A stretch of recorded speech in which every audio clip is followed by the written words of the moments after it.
Hello everyone, thank you so much for coming.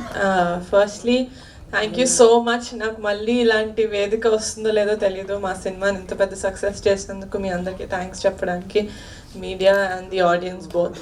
Firstly నేను నా industry journey start చేసింది ETV తోటి, Dhee juniors అనే షో తోటి. నన్ను ఆడియన్స్కి పరిచయం చేసిన platform ETV. So I would like to first say thank you for that. ఎందుకంటే నాకు ఆ మూమెంట్కి థ్యాంక్ యూ చెప్పే ప్లాట్ఫామ్ దొరకలేదు కాబట్టి thank you so much sir. You are representing ETV, so thank you.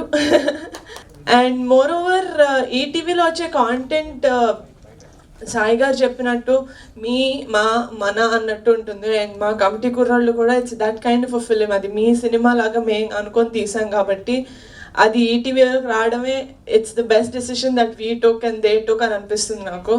So I just hope that September 12th ETV విన్లో మా committee కుర్రాళ్ళు రిలీజ్ అవుతుంది.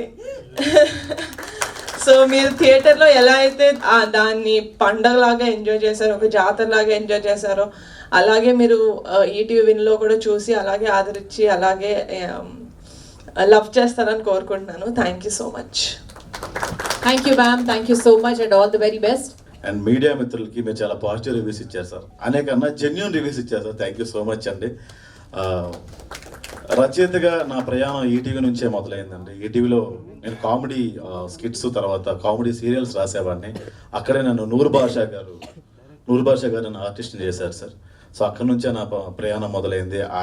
ఈటీవీలోనే ఆ సంస్థే మా సినిమాని తీసుకోవడం చాలా ఆనందంగా ఉంది సార్. ఎక్కడ మొదలయ్యామో మళ్ళీ అక్కడికే వచ్చాం. ఖచ్చితంగా ఈటీవీ ఇలాంటి మంచి మంచి సినిమాలు తీసుకోవాలి, ఆ మంచి సినిమాల్లో మేము ఉండాలని చిన్న స్వార్థం సార్ మాకు.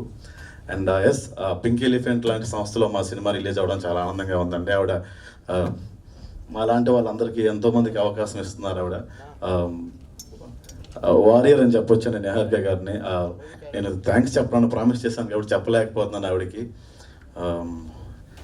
ఎక్కువ మాట్లాడినండి, ఒక విషయం చెప్దాం అనుకుంటున్నాను నేను.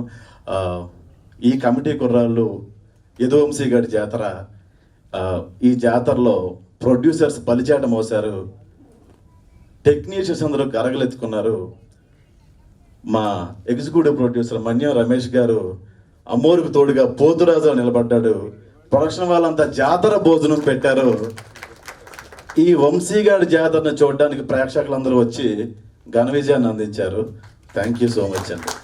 Thank you. బాగుంది సార్, చాలా చాలా బాగా చెప్పారు. ఐ థింక్ తెలుగు మీకే సరిగ్గా రాదు కదా? అంతేనా? లిటిల్ వస్తుంది. ఇప్పుడు చాలా ప్రెషర్ ఉంది. సరే ప్లీజ్. ఏమీ రాసలేదు దిస్ టైం, ఎందుకంటే ఏమీ ప్లాన్స్ లేదు. ఇంతమంది people are there, so I didn't think that I would get to talk. But I would like to say that the nostalgic blockbuster the nostalgic blockbuster is coming on ETV, which is again a nostalgic memory for me. ఎందుకంటే చిన్నప్పటి నుంచి నేను ETV Kannada చూసాను. So it feels really nice that my first ever Telugu film is coming out on ETV win. So ఖచ్చితంగా అందరూ చూడండి ఈ cinema, కలిసి family everybody please do watch the film. And at first like to thank the audience for loving us and for accepting us. I'm extremely grateful. Thank you for giving all of us an opportunity to entertain all of you. So thank you so much and congratulations, we did it. నమస్కారం. ఇక్కడికి వచ్చిన అందరికీ thank you so much. First of all Telugu audience అందరికీ మా మూవీని చాలా బాగా hit చేశారు. Thank you so much. Sorry, మా మూవీ కాదు, మన మూవీ. యాక్చువల్లీ చిన్నప్పటి నుంచి ఈటీవీ అంటే అది ఫ్యామిలీ, ఇంకా అదంతే. అంటే ఏ షో వచ్చినా కూడా అది ఫ్యామిలీ అందరు కలిసి కూర్చొని చూసే ఛానల్ అనమాట. అట్లాంటిది మా ఫ్యామిలీ మూవీ వచ్చేసి ఈటీవీ విన్లో వస్తుందంటే అసలు చాలా హ్యాపీగా ఉంది. చాలామంది థియేటర్లో చూడలేకపోయారు, అందుకోసమే మేము అందరం కలిసి మేము ముందుకు వస్తున్నాం ఈటీవీ విన్ ద్వారా. సో మీరు ఇంట్లోనే కూర్చొని మా ఫిలిం చూడొచ్చు. Thank you so much and thank you so much మనందరికీ. థ్యాంక్ యూ మనందరికీ. Thank you. నిజంగా ఫ్లేమ్స్ అనే మాట మళ్ళీ గుర్తొచ్చింది తెలుసా ఈ సినిమా తర్వాత. చాలా ఏళ్ళు మర్చిపోయాం, యాక్చువల్లీ మళ్ళీ గుర్తొచ్చింది. యాక్చువల్లీ ఆ సీన్ వచ్చేసరికి నా ఫ్రెండ్స్ ఫస్ట్ రియాక్ట్ అవుతారు, దట్ ఈస్ ఫైన్. కానీ చుట్టూ ఆడియన్స్ అందరూ చాలా రియాక్ట్ అయ్యారు. That is thank you Vamshi garu. ఫాతిమాగా నన్ను తీసుకున్నందుకు. అండ్ సడన్గా ఇచ్చారండి, ఏం మాట్లాడాలో అర్థం కావట్లేదు. అందరూ ఓటీటీకి ఎప్పుడు వస్తుంది అని అందరూ అడుగుతున్నారు. సో ఫైనల్లీ ఈటీవీ విన్లో September 12th వచ్చేస్తుంది, తప్పకుండా చూడండి. Thank you Fatima. Then Manju. Good evening everyone. Thank you Vamshi garu and Niharika garu ma'am. Thank you all. Sorry కొంచెం కంగారు వస్తుంది. చాలా మంది కొడతారు కదా సినిమాలు, మీదే కదా? నేనే ఆయన్నే కదా? అవును, తాడి. September 12th మా సినిమా ఈటీవీ విన్ వస్తుంది. అందరూ ఖచ్చితంగా చూడండి. Thank you so much. Okay, that was short and sweet. Then Jessie. Vinayaka Chavithi ఈ టైంలో రిలీజ్ అవ్వడం, ఎవ్రీ ఫ్యామిలీ మెంబర్స్ కూర్చొని హ్యాపీగా ఎంజాయ్ చేయడానికి ఒక మంచి కాంటెంట్ వస్తుంది. అండ్ చాలామంది నా ఫ్రెండ్స్ చాలామంది అడిగారు, వేరే కంట్రీస్లో రిలీజ్ చేయలేకపోయాం, sorry for that. But don't worry, ఓటీటీకి వచ్చేస్తుంది September 12th ఈటీవీ విన్లో వస్తుంది. అందరూ చూడని వాళ్ళందరూ please watch, don't miss this film. This film is very very important. అందరు చూడాలి, అందరు ఏజ్ గ్రూప్స్ చూసి you will definitely call at least one friend of yours. నేను చేశాను. For making a wonder really. ఎప్పుడో అందమైన అనుభవం, లేకపోతే మనూరు పాండవులు, ఆ సినిమాల కల్చరు, ఆ కాంప్లెక్షన్ స్ట్రక్చర్ అంతా సినిమాలో ఉంది. చాలా ఇంట్రెస్టింగ్ అనిపించింది. ముఖ్యంగా I congratulate hour lady power star Niharika Kodidala for bringing out such a great amount of talent on to the screen. చాలామంది అందరూ మెయిడెన్ స్టార్ట్లో ఉన్న వాళ్ళందరూ ఇందులో ఉన్నారు. హైయెస్ట్ సెలబ్రేషన్ చేసిన వాళ్ళని ఏనుగు అంబారీ ఎక్కిస్తారంటారు, బట్ ఇక్కడ ఈటీవీ అనే అంబారీ మీద పింక్ ఎలిఫెంట్ ఎక్కింది. అండ్ వైట్ ఎలిఫెంట్లతో సినిమా ఇండస్ట్రీ అతలాకుతలం అయిపోతున్న టైంలో pink elephant has created real a great wonder. I congratulate for all that the young talent really so much అండి. ఇప్పుడు యదువంశీ గారు డైరెక్టర్గా మీరు ఈ సినిమా కథని రాసుకున్నప్పుడు ఇన్ జనరల్గా అంటే మీరు వెయిట్ని అనుకుని ఎలాంటి కథలు అనుకుని ఆ కథలు వర్కౌట్ అవ్వు, ఇలాంటి కథ అయితేనే అన్నిటికీ ఎవేగా ఉంటుందని ఈ కథ మీద ల్యాండ్ అయ్యారా, లేకపోతే ఈ కథే మొదటి నుంచి మిమ్మల్ని హాంట్ చేసిందండి? నిజం చెప్పాలంటే నేను 19 ఆ టైంలో వేరే కథ మీద కూర్చున్నాను సార్. అప్పుడు షార్ట్ ఫిల్మ్ చేయగానే నాకు రామ్ చరణ్ గారు, చిరంజీవి గారు డేట్లు ఇస్తారని పెద్ద ఒకటి ఉంటుంది కదా సార్ మనకి, ఇంకేముందనే కాన్ఫిడెన్స్, అలా రాసేసుకున్నాను. అది వర్కౌట్ అవుతుందని రియాలిటీలో తెలిసిపోయింది అనమాట.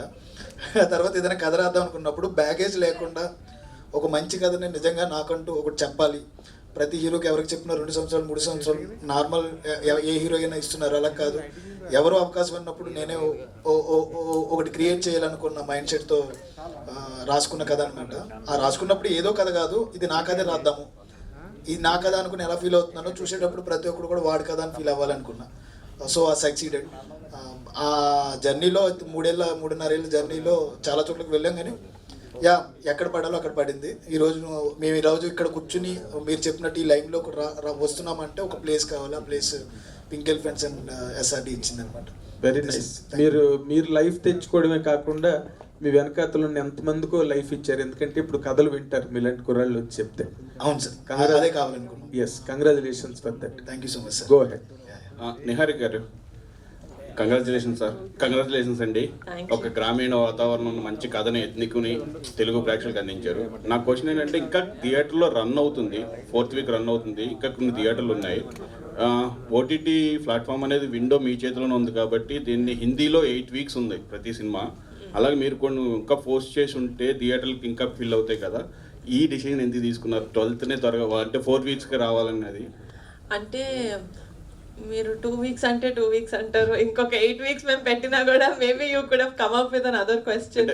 But just answering to your question, that was a conscious choice అండి. మాకు ఏంటంటే 2 వారాల్లో 3 వారాల్లో అయితే రాకూడదు. అట్లీస్ట్ ఒక 30 రోజుల తర్వాత అయినా మేము రిలీజ్ చేయాలి, 30 రోజులు ఒక థియేటర్ రన్ ఉండాలి అనుకొని ఫస్ట్ నుంచే మేము అనుకున్న కాన్సెప్ట్ ఇది.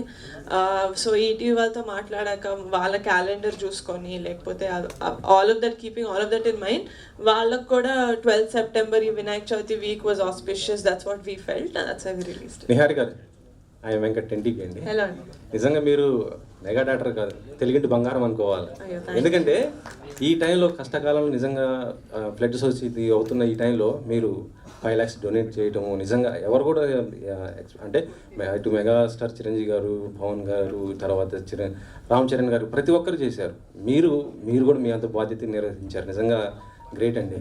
Thank you. మీ మొత్తం కూడా నిజంగా చెప్పాలంటే ఇది ఈ సినిమా సక్సెస్ మీట్ మీరు ఇది కూడా మీ బాధ్యత కూడా నిర్వహించారు. ఈ సినిమా మనం గతంలో చూస్తుంటే ఈ సినిమా ఆల్రెడీ 2-3 సార్లు మాట్లాడటం కూడా జరిగింది. యాక్చువల్లీ చెప్పాలంటే ఇంకా కూడా థియేటర్లో ఇంకా కొన్ని ఏరియాలో ఇంకా బాగా రన్ అవుతుంది. ఇంకా ఇప్పుడు ఓటీటీలో వస్తుంది కాబట్టి ఇంకా అందరు కూడా రీచ్ అవుతారు. మీ నుంచి నెక్స్ట్ ప్రాజెక్ట్ ఎలా ఉండబోతుంది ఏంటి అనేది ఇంకొకటి ఉంటుంది. డెఫినెట్గా పింక్ ఎలిఫెంట్ పిక్చర్స్ నుంచి నెక్స్ట్ అనే కాదండి, ఏ ప్రాజెక్ట్ వచ్చినా కూడా నా వ్యూ నేను ఎలా సెలెక్ట్ చేసుకుంటాం, మేమందరం మా టీం వాళ్ళు ఎలా సెలెక్ట్ చేసుకుంటాం అంటే ఫస్ట్ రిలేటబిలిటీ. నాకు తెలిసి ఓవర్ ద టాప్ ఉన్న ఫిల్మ్స్ కూడా చాలామంది యాక్సెప్ట్ చేస్తారు. ఇప్పుడు మన RRR, KGF లాంటి సినిమాలు మనం వాళ్ళతోటి రిలేట్ చేసుకోకపోయినా అదొక వండర్ వరల్డ్ లాగా ఉంటుంది కాబట్టి మనం అలాంటి మూవీస్ ఎంకరేజ్ చేస్తాం. బట్ నిజంగానే మనల్ని మనం స్క్రీన్ మీద చూసుకునే అలాంటి సినిమాలు అంటే నాకు మెయిన్లీ చాలా ఇష్టం. సో డెఫినెట్గా ఒక రిలేటబిలిటీ అనేది, ఇంకా ఎక్కడో ఒక సెన్సిటివ్ సైడ్ని టచ్ చేసే సినిమాలు అంటే నాకు చాలా ఇష్టం. సో డెఫినెట్లీ అలాంటి సినిమాలు సెలెక్ట్ చేసుకుంటాను. అంటే మీ సినిమా చూసి మొత్తం కూడా కొత్త డైరెక్టర్, కొత్త ఆర్టిస్టులు మొత్తం డేర్ చేశారు కదా, ఇలాగే కొత్త వాళ్ళతో చేస్తుంటారా లేకపోతే కొంత ఎక్స్పీరియన్స్ అంటే నెక్స్ట్ టైర్ 1 హీరోస్ ఇలా అందరూ ఉంటారు కదా, వారితో చేసే అవకాశం ఉంటుంది? అంటే అలా ఏం అనుకోలేదండి. ప్రస్తుతానికి ఈ సినిమా రిలీజ్ అయినప్పటి నుంచి నేను వింటున్న నరేషన్స్ అయితే అన్నీ కొత్త వాళ్ళవే. కానీ ఏది ఒక మంచి కథ అనేది ఎక్కడి నుంచి వస్తుందో మనకు తెలియదు. It could be veteran director, it could be 1 film director, it could be anyone else, it could be a made in project for someone. So దాన్ని బట్టి ప్రస్తుతానికి అందరివి వింటున్నానండి. ఆ మంచి స్క్రిప్ట్ ఎక్కడ ఎవరి నుంచి వస్తుందో ఈవెన్ ఐ డోంట్ నో. మీ తమ్ముడు అకిరానంద్ ఇంట్రొడ్యూస్ చేసే అవకాశం మీకు వస్తే చేస్తారా? He still very young, so I don't know if అసలు అకిరాకి ఇండస్ట్రీలోకి వచ్చే ఆలోచన ఉందని కూడా నేను ఎప్పుడూ అడగలేదు వాడిని. సో నాకు తెలీదు. నిహారిక మ్యామ్, ఇక్కడ కంగ్రాట్స్ మ్యామ్. ఇండస్ట్రీలో కొత్త డైరెక్టర్లకు, ఆర్టిస్టులకు, ఏ ప్లాట్ఫామ్ లేని ఆర్టిస్టులకు పింక్ ఎలిఫెంట్ ఒక మంచి ప్లాట్ఫామ్ అయింది మేడం. సినిమా చాలా చోట్ల థియేటర్ లేవు మేడం. మీ సినిమా 3వ వారం కొన్ని చోట్ల చాలామంది బుక్ మై షోలో కూడా సినిమా కోసం చాలా హ్యూజ్గా వెయిట్ చేశారు. బట్ మీకు ఓటీటీ ప్లాట్ఫామ్స్, అమెజాన్ పెద్దవి ఉన్నా కూడా ఈటీవీకే ఇవ్వడానికి గల రీజన్ ఏమైనా ఉందా మేడం? యా, డెఫినెట్గా. Thank you for the question. First reason ఏంటంటే మేము సినిమా ఎవరితో చేస్తున్నాం, ఎంత బడ్జెట్ సినిమా, ఇది ఎలా ఆడుతుంది అని ఏం తెలియకుండా ఫస్ట్ నుంచే పింక్ ఎలిఫెంట్ నుంచి ఒక ప్రాజెక్ట్ వస్తుందంటే అది బాగుంటుంది అని నమ్మిన వాళ్ళు ఈటీవీ అండి. మా ముహూర్తానికి కూడా వచ్చారు. రమేష్ గారు ఇందాక చెప్పినట్టు నితిన్ గారు వచ్చి he wanted to do it from the get go. నాకేంటంటే నేను అవతల వాళ్ళకి ఎంత రెస్పెక్ట్ ఇస్తానో నాకు కూడా అంతే రెస్పెక్ట్ ఇవ్వాలని కోరుకునే టైప్ నేను. నాకు ఈటీవీ తోటి ఉన్న సంబంధం ఇందాకే చెప్పాను. అది కాకుండా ఇలాంటి కథ, కమిటీ కుర్రాళ్ళు లాంటి కథ ఈటీవీలోకి వస్తే I felt like it's a win situation for both of us. ETV follow అయ్యే ఆడియన్స్, లేకపోతే కమిటీ కుర్రాళ్ళు సినిమా ఎక్కడుందని వెతుక్కుంటూ ఈటీవీకి వచ్చే ఆడియన్స్, ఇద్దరు I think it was the perfect platform. ETV win, that's why we chose it. Pavan Kalyan గారికి కూడా మొన్న 40 గ్రామాలకు 5 లక్షల రూపాయలు ఇచ్చారు మేడం. ముందుగా అభినందనలు మేడం. పవన్ కళ్యాణ్ గారికి చూపించారు మేడం సినిమా, ఆయన మీకు విషెస్ కూడా పెట్టారు ట్విట్టర్లో. అంటే I'm not someone who wants to take away from ఆయన చేసే అంత పెద్ద పని నుంచి ఆయనని పక్కకు తీసుకొచ్చి మేము చిన్న సినిమా చేసాం బాబాయ్ చూపించాలని లేదు, కానీ డెఫినెట్గా చూపిస్తాను.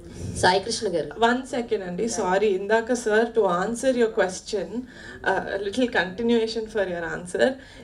ఈ ఓటీటీ ప్లాట్ఫామ్కి వచ్చిన తర్వాత కూడా ఒక సినిమా ఇంత బాగా ఆడుతుందా అని మీనింగ్ అన్న ఇది మా సినిమాతో వస్తుందని నేను కోరుకుంటున్నాను. I will hopefully see you guys in the 50 days function of Committee Kurrollu. Sai Krishna గారు. సార్ ఇందాక నిహారిక గారు చెప్పిన ఆన్సర్ని కంటిన్యూ చేస్తూ అడుగుతున్న క్వశ్చన్, ఈటీవీ విన్ వాళ్ళు ఇప్పుడు దాకా చాలా మంచి ప్రాజెక్ట్స్ మాకు ఇచ్చారు, చూపించారు. 90s మిడిల్ క్లాస్ది కానీ చూసుకుంటే ప్రతిదీ చాలా బాగుంది మీ నుంచి వచ్చిన ప్రాజెక్ట్. ఆవిడ ఆల్రెడీ ఆన్సర్ ఇచ్చేసారు, బట్ నాకు మీ మాటల్లో వినాలనిపించింది. వై యూ చూస్ కమిటీ కుర్రాల్ని ఈటీవీ విన్కి ఎందుకు తీసుకోవాలని అనుకున్నారు? What is the first answer ఏంటి మీది? ఫస్ట్ రీజన్ ఏంటి? అదే అండి, మీ కథలు మా కథలు మన కథలు. So that is a where we wanted to be. ఇంకోటి ఏంటంటే ఈ నాస్టాలియా స్పేస్, కొత్త డైరెక్టర్, కొత్త ప్రొడ్యూసర్, లేకపోతే కొత్త యాక్టర్స్, ఈ స్పేస్ ఈటీవీతోనే ఓన్ చేద్దాం అనుకుంటున్నాం అండి మేము. So where ever there is nostalgia కానీ, కొత్త యాక్టర్స్ కానీ, కొత్త డైరెక్టర్స్ కానీ, కొత్త స్టోరీ కానీ, లేకపోతే మీ కథలు మా కథలు మన కథలు కానీ, ఎక్కడ మీకు ఈ స్పేస్ కనపడినా అది ఇది ఈటీవీ కనపడుతుంది మీకు ఈసారి నుంచి.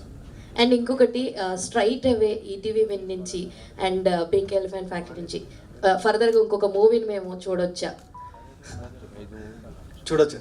అంటే ఆ ప్రాసెస్ ఏమైనా నడుస్తుందా, అంటే ప్లానింగ్లో ఉన్నారా ఏంటి అన్నట్టు? అది మ్యూచువల్ అండి. అంటే we want work because pink elephant is our theater version అని మేము ఫీల్ అవుతున్నాం. బికాస్ మా విజన్ వాళ్ళ విజన్ ఒకటే. సో అది మ్యూచువల్. We will. యదువంశీ గారు, యదువంశీ గారు, సో మీది ఒక స్టోరీ చూసాను నేను, సాధించాం అని చెప్పేసి. ఎందుకంటే వినాయక చవితి రాగానే బ్యానర్ల మీద కమిటీ కుర్రాళ్ళు అని చెప్పి మీ సినిమా టైటిల్ వేయంగానే ఇది కదా కావాలి అని చెప్పి పెట్టారు. How was the feeling? Actually టూర్లు వేశారు, ఇవన్నీ చేశారు, అండ్ ఇప్పుడు వినాయక చవితికి మీరు కూడా మీ దగ్గర మీ సరౌండింగ్స్లో చూస్తూ మీ సినిమా టైటిల్ని కమిటీ కుర్రాళ్ళు అని చెప్పి వేస్తుంటే how was that feeling? Actually అది వాళ్ళదేనండి, వాళ్ళు ఓన్ చేసుకున్నారు. కమిటీ కుర్రోళ్ళు అంటేనే ఒక ఊర్లో జరిగే ఉత్సవాలు, ఆ పండుగలు ఇమాజిన్ చేసాము. బట్ అన్నీ జరుగుతుంటే కొంచెం బాగుంది, ఆ ఫీలింగ్ బాగుంది. గారు సార్, నేను రాధా అండి. నేను Q&A ఫస్ట్ కమిటీ కుర్రాళ్ళలో కూర్చున్నాను. ఫస్ట్ చాలాసార్లు మిస్ అయిపోయాను. సార్, మిమ్మల్ని ముందుగా కంగ్రాచులేట్ చేస్తున్నాను. Thank you sir. కమిటీ కుర్రాళ్ళలో ఆర్లక్కమ్మ అని ఒక జాతర చూపించారు మీరు. అవును సార్. చాలా ఊర్లో, భీమవరంలో మావుళ్ళమ్మ జాతర ఉంది, లేదంటే చెయ్యేరులో సత్యమ్మ టెంపుల్ ఉంది. ఈ జాతరలన్నీ విడిచిపెట్టి ముమ్మిడివరం పక్కన ఉన్న కొండకుదురు గ్రామంలో ఆర్లక్కమ్మ జాతరనే చూపించాల్సిన ఎలా అనిపించింది? అదే ఎందుకు చూపించాలనిపించింది అంటే, లాస్ట్ టైం నేను వెళ్ళాను ఆ జాతరకి. అవును సార్. అక్కడ ఊరు ప్రజలందరూ, చుట్టుపక్కల వాళ్ళందరూ దీపాలు నెత్తి మీద పెట్టుకుని చాలా వింతగా అనిపించింది నాకు. అవును సార్. దాన్ని ఎందుకు చూస్ చేసుకున్నారు? యాక్చువల్లీ ఊర్లో మాకున్న రిఫరెన్స్ బరింకలమ్మ తల్లి రిఫరెన్స్ సార్. బరింకలమ్మ తల్లి జాతర మా అమ్మమ్మ ఊరి జాతర, పురుషోత్తపల్లి అనే గ్రామం, నిడదవోలు దగ్గర. కానీ లొకేషన్స్ అనేవి నాకు 1990s, 2011, 2022 మూడేళ్ళకి సెట్ అవ్వాలన్నమాట. మేము ఒక 700 కిలోమీటర్స్ పైన తిరిగాము. ప్రతి చోటికి నేనే బైక్ వేసుకుని ఒక 2 years బ్యాక్ తిరిగా. నాకు లొకేషన్ కావాలా, లొకేషన్ దొరకాలి, కొంచెం మ్యాచ్ అవ్వాలని. ఎందుకంటే 1990s మ్యాచింగ్కి మళ్ళీ 2011కి 2 మ్యాచ్ అవ్వాలి లొకేషన్. అలా చూస్తున్నప్పుడు ఒక ఆత్రం అనే అబ్బాయి ఇంటి వెనక ఏదో జాతర జరుగుతుంది, ఒకసారి చూడండి అంటే లొకేషన్ నచ్చింది నాకు. ఆ లొకేషన్ నచ్చడం, ఆ లొకేషన్ ఆ ప్రాసెస్ ఏంటో తెలుసుకోవడం, వాళ్ళ జాతరకి వెళ్ళడం, వాళ్ళ జాతర ప్రాసెస్ చూడడం, ఆ జాతర ప్రాసెస్ని అప్లై చేయడం. తర్వాత 2022 జాతరకి ఆ ఊరేంట్స్, ఆ జాతర ఊరు రెండోది వాడపల్లి జాతర. అలా అమ్మవారి జాతరలు తీసుకున్నాం. పర్టికులర్గా ఈ జాతరే పెట్టాలని ఏం కాదు, మాకు ఆ లొకేషన్ కానీ ఆ ప్రాసెస్ కానీ ఎక్కడ యూనిక్గా ఉంటుంది అన్న ప్రాసెస్లో వెతుక్కుంటూ వెళ్ళి అమ్మవారు మమ్మల్ని తీసుకెళ్ళి అక్కడ పెట్టారనమాట. అక్కడే చేసాం. అంటే కన్నులు పండుగగా చాలా విజువల్ ట్రీట్ గా అనిపించింది ఆ సీన్, ఆ జాతరదంతా. అవును సార్, అవును సార్. అద్భుతం అండి, అద్భుతం. Thank you sir. నిహారిక గారు, ఈ కమిటీ కుర్రోళ్ళు కాకుండా అమ్మాయిలు ఇంచుమించు 10 మంది ఉన్నారు. 7గురా? అదే మీ అందరితో కలిపి. నెక్స్ట్ సినిమా వీర మహిళలని ఏమైనా మీరు లీడ్ తీసుకుని చేయగలరా? లేదండి, nothing. Thank you for the question, very funny. లేదండి, అంటే ఇది ఏదో జెండర్ బయస్డ్గా సినిమా చేసాము అని కాదు, కానీ ఈయన వంశీ గారు తెచ్చిన script demanded obviously 11 boys and 7 girls. But ఏమో అండి, తెలీదు, ఒక మంచి స్క్రిప్ట్ వస్తే మీరు ముందుండి వారిని వెళ్ళక పెట్టి వీర మహిళల టైటిల్ కూడా చాలా బాగుంటుంది. పవన్ కళ్యాణ్ గారికి ఇష్టమైన టైటిల్ అది. లేదండి, 50 days సక్సెస్ మీట్ చేస్తున్నారు కదా, అది పిఠాపురంలో అయినా చేయడం ప్లాన్ ఏ థియేటర్లో అయితే ఆడుతుందో 50 days అక్కడ చూసి ఆ దగ్గర థియేటర్లో చేస్తా, ఊర్లో చేస్తామండి. వంశీ గారు congrats sir. Thank you sir. Thank you. రిలీజ్కి ముందే పాజిటివ్ వైబ్స్ కనబడ్డాయి, మనం కలిసినప్పుడు కూడా చాలా ఉంది. సో దీనికి కంటిన్యూషన్ కమిటీ కుర్రోల్ 2 ఏమన్నా కథ రాస్తున్నారా, ఎలా ఎంతవరకు ఉంది మీరు అంటే నెక్స్ట్? ఆ కమిటీ కుర్రోళ్ళు 2 ప్రాసెస్ మైండ్లో లేదు సార్. అది ఫ్యూచర్లో ఏమైనా వస్తే idea definitely I pitch to pink elephant. తర్వాత ప్రాసెస్ నడుస్తుంది కానీ నాట్ ఇట్ డిసైడెడ్, ఇంకా ఏమనుకోలేదు. దట్స్ ది ఫ్యూచర్ డిసైడ్ చేస్తుంది ఏంటి అనేది. Sir thank you sir. Sai Krishna గారు, నా పేరు రాజా అండి, ఐడ్రీమ్ మీడియా నుంచి. రాజా ముందుగా కంగ్రెస్, ఒక మంచి కంటెంట్ మీరు పిక్ చేసుకున్నందుకు థ్యాంక్ యూ. అయితే ఈ మధ్యకాలంలో సెన్సార్ కట్స్ లాగా ఓటీటీ కట్స్ ఎక్కువైనాయి సార్. సో ఇప్పుడు అంటే ఉన్న ఫుల్ మూవీని కాకుండా కొన్ని సీన్స్ తీసేసి ఓటీటీలో అప్లోడ్ చేస్తున్నారు. సో ఇప్పుడు committee Kurrollu cinema full ఫ్లెడ్జ్డ్గా complete film పెడుతున్నారు, ఏమైనా కట్స్ ఉంటున్నాయా ఓటీటీలో? ఎన్నో సార్, ఇంకేమైనా ఎక్స్ట్రా సీన్ ఇస్తే యాడ్ కూడా చేస్తాం. అండ్ మా సినిమాలన్నీ క్లీన్ ఇవ్వు సార్, మాకు అవసరం రాలేదు ఎప్పుడు.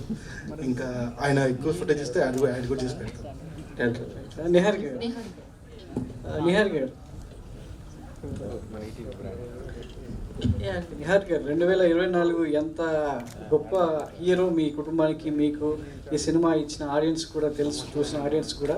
సో మీలాంటి అంటే మీ వెనుక మీరు ముందుండి ఇంతమంది కుర్రాళ్ళకు ఈ ఇయర్లో ఒక గొప్ప లైఫ్ ఇచ్చారు. దానికి తోడు యాడన్గా వంశీ లాంటి ఒక డైరెక్టర్ని ఇండస్ట్రీకి పరిచయం చేశారు. సో ఇలాంటి సినిమా ఈటీవీలో విన్లో రావడం అనేది, అంటే థియేటర్లో చాలా మంది యూత్ చూసుండొచ్చు. ఇలాంటి సినిమాను ఇంటింటికి తీసుకెళ్ళడం చాలా మందికి, కుటుంబాలకి, ఫ్యామిలీస్కి కూడా చేరువ చేస్తున్నారు ఈటీవీ విన్ ద్వారా. ఫ్యామిలీస్ నుంచి ఎలాంటి రెస్పాన్స్ కోరుకుంటున్నారు? అంటే యూత్ ఆల్రెడీ చూసి మీకు చక్కటి అప్లాజెస్ ఇచ్చారు. సో ఫ్యామిలీ నుంచి ఎలాంటి అప్లాజెస్ వస్తుందని ఎక్స్పెక్ట్ చేస్తారు? నాకు తెలుసు ఫ్యామిలీ నుంచి ఎలాంటి రెస్పాన్స్ ఎక్స్పెక్ట్ చేస్తాను. ఎందుకంటే మా తాతయ్య సినిమా చూశారు, చూసిన వెంటనే హీస్ 80s సంథింగ్. ఆయన చూసే సినిమా నాకే నా చిన్నతనం, నేను అప్పుడు పెట్టగోడ మీద కూర్చుని మా ఫ్రెండ్స్తో అంటే మా అమ్మ చూసిన cinema, she 50 something. She also said నాకు నా చిన్నతనం గుర్తొచ్చింది. నా తోటి వాళ్ళు చూసారు 30 ఏళ్ళ వాళ్ళు, అరే నాకు నా చిన్నతనం గుర్తొచ్చింది అంటే. అంటే as like how did we make a film that is making every generation remember their childhood. అంటే it is such a universal subject అనిపించింది నాకు. సో అందుకని యూత్ చూస్తారని కాదు, వాళ్ళు కనెక్ట్ అవుతారని కాదు, కానీ ఫ్యామిలీస్ చూసినా కూడా it's ours is a very clean film. Like Sai గారు సెడ్, అందరూ కూర్చొని ఎంజాయ్ చేసే సినిమా. అంటే ఏ నామోషి లేకుండా పక్కన అమ్ముంది, వెనకాల నాన్న కూర్చున్నాడు అన్న బాధలు లేకుండా చూసే సినిమా కాబట్టి we are expecting a very good response from the family audience also. AP నేపథ్యంగా, ఆంధ్రప్రదేశ్ నేపథ్యంగా ఇది వచ్చింది. మరి తెలంగాణ నుంచి కూడా మీ నుంచి ఒక సినిమా కోరుకుంటారు. తెలంగాణ వాతావరణంలో ఇక్కడ కూడా మట్టి కథలు, చాలా గ్రామీణ నేపథ్యం ఉన్న కథలు, చాలా మంచి కథలు కూడా ఉన్నాయి. సో మీ నుంచి ఈ ప్రాంతం నుంచి కూడా ఒక సినిమా ఎక్స్పెక్ట్ చేయవచ్చా? డెఫినెట్గా అండి. నేను అదే చెప్తాను కదా, నా నుంచి మీరు ఏదైనా ఎక్స్పెక్ట్ చేయొచ్చు. ఎందుకంటే I love cinema, I love sowing good content. అది నా దగ్గరికి రావడం ఒకటే ఆలస్యం. నిజంగా మా ఆఫీస్ కనుక ఒక మంచి స్క్రిప్ట్ తోటి వస్తే మేము వదలం వాళ్ళని, ఫస్ట్ మేమే గట్టి పట్టేసుకుంటాం. వంశీ గారు, సో ఈ టీవీ మీ టీవీ అని చాలా వింటాం. ఆ బ్యాంగ్ రాగానే ఒక నాస్టాలజీ ఫీలింగ్ లోకి వెళ్తుంటాం. సో అలాంటి బ్యాంగ్ లో మీ సినిమా పడడం అనేది ఎప్పుడు ఎక్స్పెక్ట్ చేశారా? ఈ టీవీ చూసినప్పుడు అరే నా సినిమా కూడా ఇలా వస్తుంది అంటే మీరు డైరెక్టర్ అవుదామన్న ఆలోచనలో ఉన్నప్పుడు చాలా వరకు శాటిలైట్ సినిమా వచ్చిన తర్వాత శాటిలైట్ కొనడం, ఆ తర్వాత ఒక ఎరా, ఆ తర్వాత ఓటీటీ వచ్చిన తర్వాత ఒక ఎరా నడుస్తుంది. సో ఎప్పుడు మీకు ఎప్పుడైనా అనిపించిందా ఈ టీవీలో కూడా నా సినిమా వస్తుందా అనే రోజులు ఎక్స్పెక్ట్ చేశారు? అంటే నిజం చెప్పాలంటే సార్, నేను థియేటర్ ఆడియన్ని, నేను థియేటర్ పర్సన్ని. ప్రతి సినిమాని థియేటర్లో చూడాలనుకుంటాను. చూసిన తర్వాత ఇప్పుడున్న ఈ బిజీ లైఫ్కి, బిజీ స్కెడ్యూల్స్కి, లేకపోతే ఉన్న మైండ్ సెట్స్కి ఏదో ఒక మంచి ప్లేస్ కావాలి. తమిళనాడు పీపుల్కి ఒక సన్ టీవీ ఉన్నట్టు మనకంటూ ఒక ఓన్ టీవీ కావాలి, ఓన్ది.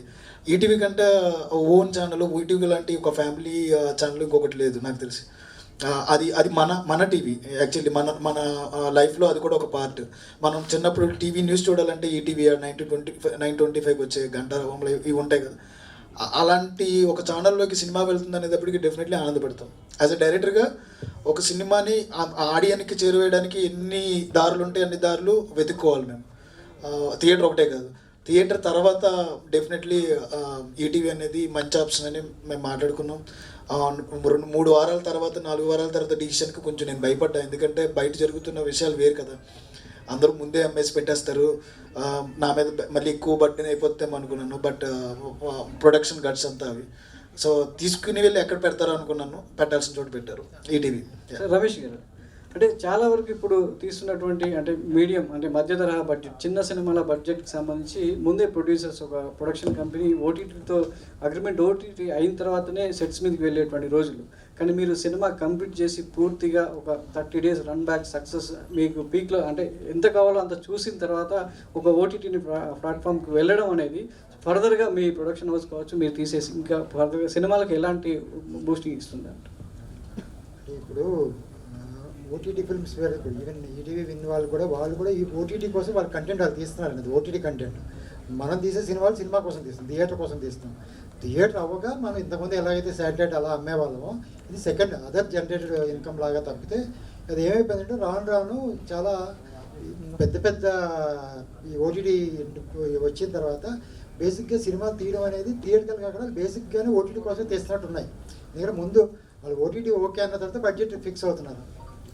ముందు సినిమా తర్వాత కూడా ఓపెనింగ్ చేసి ఒక 10 రోజులు షూటింగ్ చేస్తే అవుతున్నారు ఏ ఓటీటీ వస్తుందని. ఆ ఓటీటీ ఒక డీల్ అయిన తర్వాత ఆ డీల్ బట్టి అప్పుడు మనం ఆ సినిమా బడ్జెట్ ఏంటో ఆలోచిస్తున్నాం. ఇప్పుడు కూడా మీరు కూడా రాస్తే ప్రెస్లో బ్యాంక్ లాగా 250 కోట్లకి అమ్మారో 100 కోట్లకి అమ్మారో, ముందు ఇదివరకు అది లేదు. ఇదివరకు మనం 50 రోజులు ఆడడం 100 రోజులు ఆడడం లేకపోతే 200 రోజులు ఆడడం కూడా అది పెద్ద మనకి గొప్పగా ఉండేది. ఒక 300 థియేటర్లు మీ చిరంజీవి గారు 100 థియేటర్లు 150 థియేటర్లు ఆడినప్పుడు అది పెద్దది. 60-70 రోజులకు కూడా థియేటర్ హౌస్ఫుల్ అంటే మేము చాలా ఆనందంగా ఉండేది. 70 రోజులు కూడా ఇంకా థియేటర్ దొరకట్లేదు. ఇప్పుడు ఏం లేదు, యాక్చువల్గా ఒక 1 వీక్ నేను మొన్న ఏదో ఫంక్షన్లో మా వాళ్ళు ఇదే గణేష్ దానికి వచ్చిన అందరూ అడుగుతుంటే చాలామంది మీ సినిమా చాలా బాగుందంట కదా అంటే ఇంకా చూడలేదంటే అలాగే ఈ వీక్ వచ్చేస్తాను కదా ఓటీటీలో అంటే ఎవరు చెప్పారు మీకు ఓటీటీలో వస్తుందంటే అంటే మనకు జనరల్గా తెలుగు సినిమాలు 3 వారాలకు 4 వారాలకు వచ్చేస్తాయి కదా. ఈ ఆగస్టులో లేని సినిమాలు ఆల్మోస్ట్ అన్నీ వచ్చేసి ఇంకా మీరు ఎందుకు రావట్లేదు అంటే ఇప్పుడు ఎలా ఉందంటే ఇంకా నేరంలో ఉంది. సినిమా ఒకసారి రిలీజ్ అయిన తర్వాత ఏంటి 2-3 వారాలు ఇంకా ఓటీటీ రిలీజ్ చేయలేదు ఏంటి ఏం చేస్తానో వాళ్ళే అడుగుతున్నారు ఆడియన్స్. అంటే వాళ్ళు మెంటల్గా మనం ఫిక్స్ చేసాం థియేటర్కి ఏమైనా రావక్కర్లేదు, 3 వారాలు ఇంట్లో కూర్చుంటే మీకు ఇంట్లోనే వేస్తామనేది. అది పోతే తప్ప థియేటర్ జనం రారు. మొన్న ఎందుకంటే ఇప్పుడు జనాలు వస్తున్నారు, జనాలు రాదంటే మనమే జనాలు రావద్దని చెప్తున్నాం. థియేటర్ రావద్దంటే సినిమా ఇండస్ట్రీ అనేది సినిమా థియేటర్ కోసం, మనం ఓటీటీ కంటెంట్ కోసం చేయట్లేదు సినిమాలు. అలాంటప్పుడు ఎలా వస్తారు? అందుకోసం ఈ సినిమా మేము ముందు నుంచి అంటే థియేటర్ అయిన తర్వాతే ఓటీటీ ఇద్దామనేది మేము ముందు నుంచి అనుకున్నాం. అందుకోసం ఒక 2 వారాలు కూడా ఇప్పుడు కూడా ఏమైపోయిందంటే అదే ప్రెజర్ ఆల్రెడీ 3 వారాలు 4 వారాలు అయిపోయింది ఇంకా ఇవ్వట్లేదా అని అడుగుతున్నారు. అందుకని అలా ఆల్రెడీ ఆల్మోస్ట్ 5 వీక్స్ అయింది. థియేటర్ డిస్ట్రిబ్యూటర్స్ కూడా ఇంకా 4 వారాలు అయిపోయి మేము ఇంకా నెక్స్ట్ వీక్ వస్తే థియేటర్స్ ఏంటని అడిగితే 4 వారాలు అయిపోయింది కదా సరికి అలాగే ఓటీటీ ఎవరో ఒకరికి ఇచ్చేస్తారు కదా అని వాళ్ళు అడుగుతున్నారు.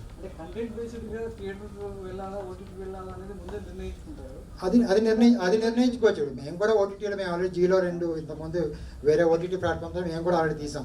ఇప్పుడు ఆల్రెడీ మేము ఇంకొక ఓటీటీ ప్లాట్ఫామ్ కూడా చేస్తాం. అది ఓటీటీ ప్లాట్ఫామ్ కోసం తీసేది అలాగే సపరేట్గా తీస్తున్నాం. అది కంటెంట్ వేరు. ఏదైతే థియేటర్గా మనం చూపించలేమో అనేది ఓటీటీ కోసం మనం చేస్తున్నాం. కానీ మనం సినిమాలు తీసేది అయితే థియేటర్ కోసమే కదా, అదైతే ఓటీటీ కోసం తీయట్లేదు కదా. రమేష్ గారు, మీరు ఇన్ జనరల్గా 3 మునగాళ్ళు, బావగారు బాగున్నారా, కౌరవుడు ఇలాంటి భారీ ఎత్తు సినిమాలకి ప్రొడక్షన్ తరఫున భుజం కాసిన అనుభవం ఉంది మీకు సినిమా ఇండస్ట్రీలో. అంతంత భారీ ఎత్తు ప్రాజెక్టులు, ఇలాంటి ఒక ప్రాజెక్టు జస్ట్ ఒక డెలికేట్ స్మాల్ ప్రాజెక్ట్ చేస్తున్నప్పుడు ఆ హ్యాండిల్ చేస్తున్నప్పుడు మీకు ఎలా అనిపించిందండి? మా పింక్ ఎలిఫెంట్ వరకు టోటల్గా ఏదో క్రియేటివ్ డెసిషన్ ఏదైనా కథ వరకు డెసిషన్ అని నిహాయి తీసుకుంటాను. నేను ప్రొడక్షన్ వరకు కానీ దాన్ని ఎంతవరకు చేయాలని మా పింక్ ఎలిఫెంట్ అంటే మనం ఖర్చు పెట్టే ప్రతి రూపాయి థియేటర్ స్క్రీన్ మీద కనిపించాలని దానికోసమని ఆ ఎక్స్పీరియన్స్ అంతా మనం ఇక్కడ వాడేది ఏదో వేస్టేజ్ ఏమీ లేకుండా. ఈ రోజులో ఏంటంటే సినిమాలు సంవత్సరాలు 2 మీరు చూస్తున్నారు, చిన్న సినిమాలు కూడా సంవత్సరం తీస్తున్నారు. మేమేంటంటే అన్ని రోజులు తీయకూడదు, ఏదైనా షార్ట్ టైంలో 3 months. ఈ సినిమా కూడా మాకు ఇంకా వాళ్ళ బాడీ ట్రాన్స్ఫర్మేషన్ ఇవన్నీ ఉన్నాయి పిల్లలు అయ్యి, అందువల్ల మనం ఆల్మోస్ట్ 6 months అయింది. కానీ బేసిక్గా మేము ఏంటంటే ఒక 3 to 4 months ఉంటే 50 days ఇది కూడా మేము 50 daysలో తీసాం. 50 days 60 daysలో ఆ సినిమాకి ఏదైతే కావాలి అనే దాని వరకే చేస్తాము. ఏదైతే ఒక తక్కువ బడ్జెట్లో ఆ బడ్జెట్లో ఉండే ప్రతి రూపాయి స్క్రీన్ మీద కనిపించేలాగా. మీరు చూసారు చాలా బాగుంది అని అడుగుతున్నారు, జాతర చాలా రిచ్గా ఉంది. ఎగ్జాక్ట్లీ. బట్ అంత రిచ్గా ఉన్న సినిమా కూడా మేము రీజనబుల్ బడ్జెట్ ఉంది. ఇక్కడ కొత్త ఆర్టిస్టులు మాకు కూడా తెలుసు ఎంతవరకు పెట్టాలి దీనికి దాని వరకే. బట్ మాకంటే కథకి ఎంతవరకు రీచ్. బట్ బేసిక్గా దీనికి ఏదో ఒక మీరు అడిగినట్టు ఏదో నెక్స్ట్ ఏ ఓటీటీలు ఎంత డీల్ ఇస్తారో అంతవరకు సినిమా ఫినిష్ చేసేయాలనేది లేదు. అలా అయితే ఈ సినిమా ఇంత బడ్జెట్లో మేము తీయలేము కూడా. బట్ మాకు సినిమా కంటెంట్ ఎంత కావాలి దాని బెస్ట్గా ఎంతవరకు చూపించగలం అనేది మేము చేసాము. దాంట్లో ఓటీటీ వాళ్ళు ఎంత ఇస్తే దానిలో. అంటే సపోజింగ్ దట్ ఇప్పుడు మీ దగ్గరికి వచ్చిన బెస్ట్ కంటెంట్ ఏదైనా ఉందనుకోండి, ఫర్ ఎగ్జాంపుల్ మీరు అది ఒకవేళ కొంచెం హయ్యర్ రేంజ్ బడ్జెట్ అయితే మీరు దాన్ని ఎంటర్టైన్ చేస్తారా, లేకపోతే దానికి ఏదైనా ఒక బడ్జెట్ అన్నది ఒక ఫ్రేమ్ ఏదైనా పెట్టారా? లేదండి, అస్సలు మా దాంట్లో బడ్జెట్ ఇంత ఫ్రేమ్ లేదు. అలా అనుకుంటే మా రైటర్ గారి సినిమా 2.5-3 తీద్దామని వచ్చాను. నేను అప్పుడు చెప్పాను, మీరు ఫస్ట్ హాఫ్ అవద్దు, సెకండ్ హాఫ్ పార్ట్ 2 తీసుకోవాలి. నేను ఒక ఆన్సర్ ఇస్తాను సార్, అది మీరు అడిగిన దానికి. ప్లీజ్. సార్కి అంత ఎక్స్పీరియన్స్, ఆ ఎక్స్పీరియన్స్ ఉండడం వల్లే ఈరోజు సినిమా మీ అందరూ అడిగినట్టు అంత రిచ్గా కనబడుతుంది. బట్ ఆ బడ్జెట్ చాలా తక్కువలోనే అయ్యింది.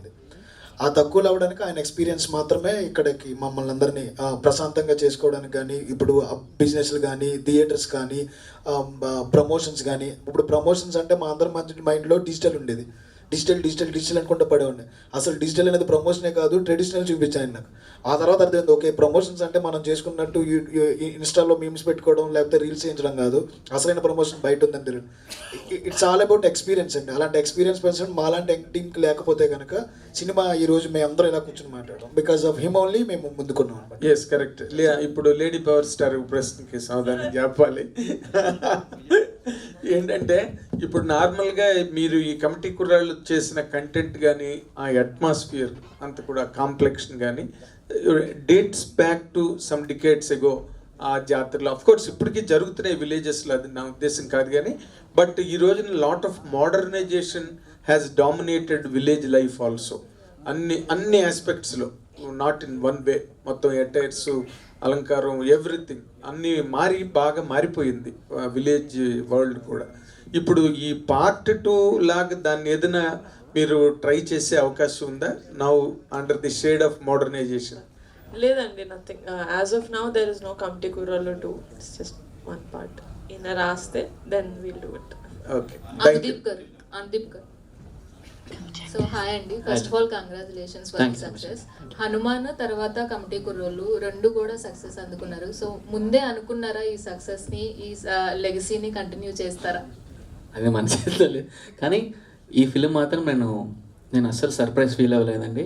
ఈ రోజు వస్తుంది, ఇలా వెళ్తుంది, ఇంత బాగా హిట్ అవుతుందని నేను వంశీ ఆయన కథ చెప్పినప్పుడే నేను ఎక్స్పెక్ట్ చేశాను. And when pink elephant join అయినప్పుడు నేను ఇంకా కాన్ఫిడెంట్గా ఇది డెఫినెట్గా చాలా పెద్ద హిట్ అవుతుందని అనుకున్నాను. నిహారిక గారు, వంశీకి నెక్స్ట్ చెక్ ఇచ్చారా? ఈ సినిమాలో చేసిన ఎంతమందికి నెక్స్ట్ ఛాన్స్లు వచ్చాయి?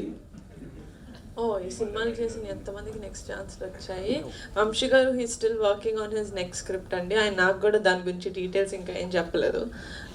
Boys and girls we're getting multiple calls. నాకు చెప్పలేదేంటి, ఎవరికైనా ఏమైనా వచ్చాయా? వంశీ గారు మెగా హీరోని అడుగుతున్నారంట, మెగా కాంపౌండ్ హీరోని. సార్ నెక్స్ట్ సినిమా నాకు కథే చెప్పలేదు సార్. కథ అడగకుండా నేను మా హీరోలు ఎందుకు ఇస్తాను సార్? కథే చెప్పలేదు ఇంకా సార్ నాకు. నిహారిక గారు, ఎస్, సో ఇక్కడ కంగ్రాచులేషన్స్. Thank you. సో ఈ సినిమా ఇంత పెద్ద సక్సెస్ అయింది అండ్ ఓన్లీ తెలుగుకు మాత్రమే ఎందుకు రెస్ట్రిక్ట్ అవుతుంది అండ్ వేరే లాంగ్వేజెస్ లో కూడా రిలీజ్ చేస్తే ఇంకా మంచి స్కోప్ ఉంటుంది కదా. No, we are thinking of we are getting a lot of calls for the remake rights of Kamti Kurrollu because everyone's అంటే ఊర్లు మనకి ఫ్రెండ్షిప్ ఎంత యూనివర్సల్ సబ్జెక్టు, కానీ జాతర అనేది చిన్నప్పుడు మనం చేసిన పనులు అనేది స్టేట్కి ఇట్స్ డిఫరెంట్. సో అలా మనం రీమేక్ అయితే we thought we could bring in more authenticity, so I thought that was a better idea. జై గారు, ఆల్ ద బెస్ట్. జయలక్ష్మి గారు చెప్పండి లాస్ట్ క్వశ్చన్. నిహారి గారితో ఈ జర్నీ ఎలాగ కంటిన్యూ చేస్తారా? ఒక మంచి బ్లాక్ బస్టర్ కొట్టారు,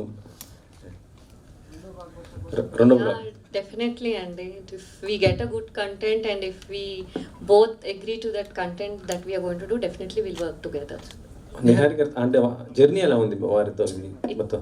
We are like a family, and think a journey, and she's just like a family to us. So it was very fun and it was very nice working with her. అందీప్ Dev గారు అండి, మీది city backdrop, ఈ rural బ్యాక్డ్రాప్లో జాతర museum బాగా ఇది వచ్చింది. మీరు దీనికోసం రీసెర్చ్ ఏమైనా చేశారా? అక్కడికి వెళ్ళి ఏమైనా తీసుకున్నారా? ఎలా చేశారు? ఈయన చాలా చెప్పారండి నాకు, చాలా రెఫరెన్స్ మా ఊర్లో. యాక్చువల్లీ నాకు బీయింగ్ ఎ సింగర్ నేను ఈ 2 స్టేట్స్లో ఉన్న ప్రతి జాతరకి వెళ్ళి పాడానండి. ఎందుకంటే ఎవ్రీ ఇయర్ చాలామంది సింగర్స్ని జాతరలో చాలా బాగా చూసుకుంటారు, మమ్మల్ని చాలా మంచి ఆపర్చునిటీ అది, మేము చాలా పాటలు పాడాం. సో నాకు జాతర అవన్నీ నిజంగా బాగా తెలుసు నాకు. అండ్ మ్యూజిక్ వైజ్ వంశీ చాలా హెల్ప్ చేశారండి. నాకు ఇలాంటి టోన్ కావాలి, ఇలాంటి ఇన్స్ట్రుమెంట్స్, నాకు ఆయన ఒరిజినల్గా వీడియోస్ తీసుకున్నవన్నీ కూడా నాకు పంపించారు, చూపించారు. సో వంశీ రీజన్ చాలా హెల్ప్ అయింది నాకు ఆ జాతర సీక్వెన్సెస్ చేయడానికి. అండ్ లైవ్గా మీరు చూస్తున్నది ఏది ఎవ్రీథింగ్ ఈజ్ రికార్డెడ్ అండి. ఆ డబ్బులు ఏదైతే వస్తున్నాయో అవన్నీ మేము లైవ్గా రికార్డ్ చేసాం, డబ్బులు అన్నీ కూడా జాతర డబ్బులు. సో వంశీ చాలా హెల్ప్ చేశారు నాకు ఆ విషయంలో. నిహారిక గారు, Niharika, first of all, congratulations for the whole credit and whole success actually. So, one question like, when can we expect Niharika garu like doing a Oka Manasu film? అది already చేశాను. అంటే అలాంటి love genre రోల్స్లో హీరోయిన్గా ఎప్పుడు చూడాలి? See, as a producer, I can select what kind of scripts I will do. Adi motto from the creative side of it I can tell, but as an actor I can only say yes or no to the character. So that depends on the kind of stories that come to me as an actor.